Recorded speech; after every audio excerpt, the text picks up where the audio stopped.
વડાપ્રધાન નરેન્દ્રભાઈ મોદીની પ્રેરણાને દિશા દર્શનમાં ગુજરાતમાં દરિદ્ર નારાયણની સેવાના યજ્ઞ રૂપે 2009 અને 10ની શરૂ થયેલી ગરીબ કલ્યાણ મેળાની 14મી કડીનો રાજ્યવ્યાપી પ્રારંભ મુખ્યમંત્રીએ બનાસકાંઠાના ડીસાથી કરાવ્યો હતો। રાજ્યના ગરીબ વર્ગો તેમજ દૂર દરાજ અંતરિયાળ વિસ્તારના વંચિતોને વિવિધ કલ્યાણકારી યોજનાઓના લાભો હાથોહાથ સરળતાથી પહોંચાડવા આ ગરીબ કલ્યાણ મેળા સફળ માધ્યમ બન્યા છે। મુખ્યમંત્રીએ ડીસા ખાતેના ગરીબ કલ્યાણ મેળામાં એક જ દિવસમાં એક જ સ્થળથી 11,000 ઉપરાંત ગરીબ લાભાર્થીઓને ₹45 કરોડના સહાય લાભોનું વિતરણ કર્યું હતું। રાજ્યના 33 જિલ્લાઓમાં પણ મંત્રીશ્રીઓની ઉપસ્થિતિમાં શરૂ થયેલી ગરીબ કલ્યાણ મેળાની આ 14મી શૃંખલામાં સમગ્રતયા 1,07,34 લાભાર્થીઓને કુલ 318 કરોડથી વધુની સહાયનો લાભ આપવામાં આવ્યો હતો। આ 14મા તબક્કામાં યોજાનારા ગરીબ કલ્યાણ મેળાઓ દ્વારા અંદાજે 12 લાખથી વધુ ગરીબોને 4,568 કરોડના લાભ અપાશે। મુખ્યમંત્રી ભૂપેન્દ્રભાઈ પટેલે આ અવસરે કહ્યું હતું કે વડાપ્રધાન નરેન્દ્રભાઈ મોદી શાસન સેવા દાયિત્વમાં દેશમાં ગરીબ કલ્યાણનો નવો અધ્યાય શરૂ થયો છે। ગરીબોનું આર્થિક સામાજિક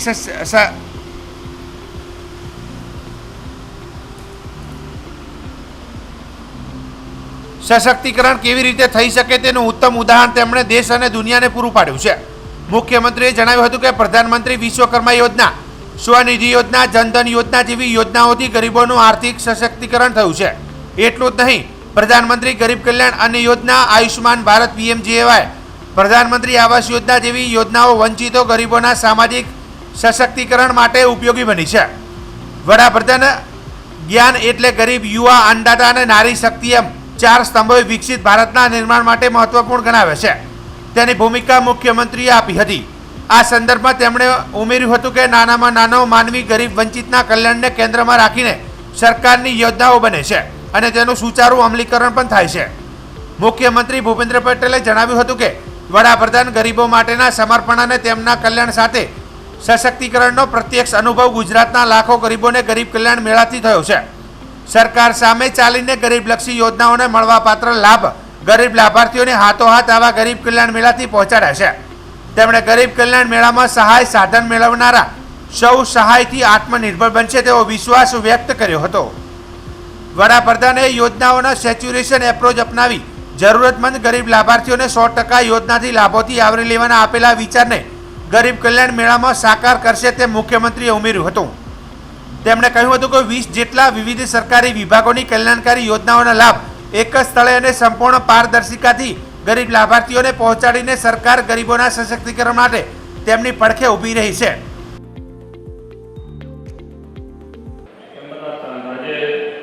જિલ્લા કક્ષાનો ગરીબ કલ્યાણ મેળો છે। મારી સાથે રાજ્યમાંથી વિવિધ સ્થળોએ મારા સાથી મંત્રીશ્રીઓ જોડાયા છે, ધારાસભ્યો છે, સંગઠનના પદાધિકારી છે।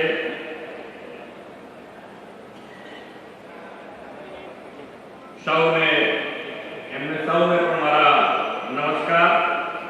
આજે વિશ્વ પ્રવાસન દિવસની સૌને ખૂબ ખૂબ શુભકામનાઓ પાઠવું છું। 2023-24માં પ્રવાસીઓની સંખ્યા 24% વધી છે અને 23.43 લાખ વિદેશી પ્રવાસીઓએ આ 23-24માં ગુજરાતની મુલાકાત લીધી છે। વિશ્વ નેતા અને દેશના યશસ્વી વડાપ્રધાન શ્રી નરેન્દ્રભાઈ મોદીએ જ્યારથી દેશનું સેવા દાયિત્વ સંભાળ્યું છે ત્યારથી દેશમાં ગરીબ કલ્યાણનો નવો અધ્યાય શરૂ થયો છે। ગરીબોનું સશક્તિકરણ કેવી રીતે થઈ શકે તેનું ઉત્તમ ઉદાહરણ દેશ અને દુનિયાને શ્રી નરેન્દ્રભાઈએ પૂરું પાડ્યું છે। ગરીબોને સહાય સાધન આપીને તેમને આત્મનિર્ભર પગભર કરવાનો સેવા યજ્ઞ તેમના નેતૃત્વમાં દેશભરમાં શક્ય થયો છે। પ્રધાનમંત્રી વિશ્વકર્મા યોજના હોય, જનધન યોજના હોય, સ્વનિધિ યોજના હોય જેવી યોજનાઓથી ગરીબોનું આર્થિક સશક્તિકરણ મોદી સાહેબે કર્યું છે.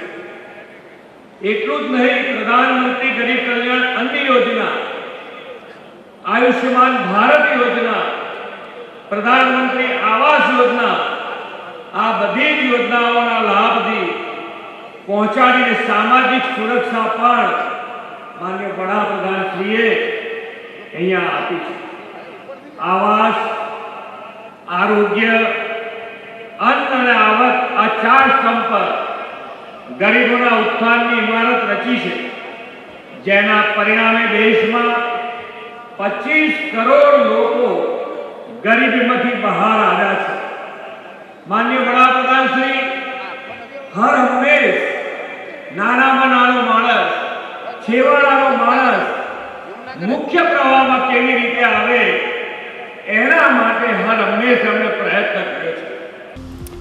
આજના આ કાર્યક્રમમાં સાંસદ ભરતસિંહ ડાભી, બાબુભાઈ દેસાઈ, સર્વ ધારાસભ્યો પ્રવીણભાઈ માળી, અનિકેતભાઈ ઠાકર, માવજીભાઈ દેસાઈ, કેસાજી ચૌહાણ, સચિવ મોના કાંધાર, શહમીના હુસેન, જિલ્લા કલેક્ટર મિહિર પટેલ, જિલ્લા વિકાસ અધિકારી એમજે દવે, પોલીસ અધિક્ષક અક્ષયરાજ મકવાણા, જિલ્લા અગ્રણી કીર્તિસિંહ વાઘેલા સહિત જિલ્લાના અધિકારીઓ, પદાધિકારીઓ અને બહોળી સંખ્યામાં લોકો અને લાભાર્થીઓ ઉપસ્થિત રહ્યા હતા.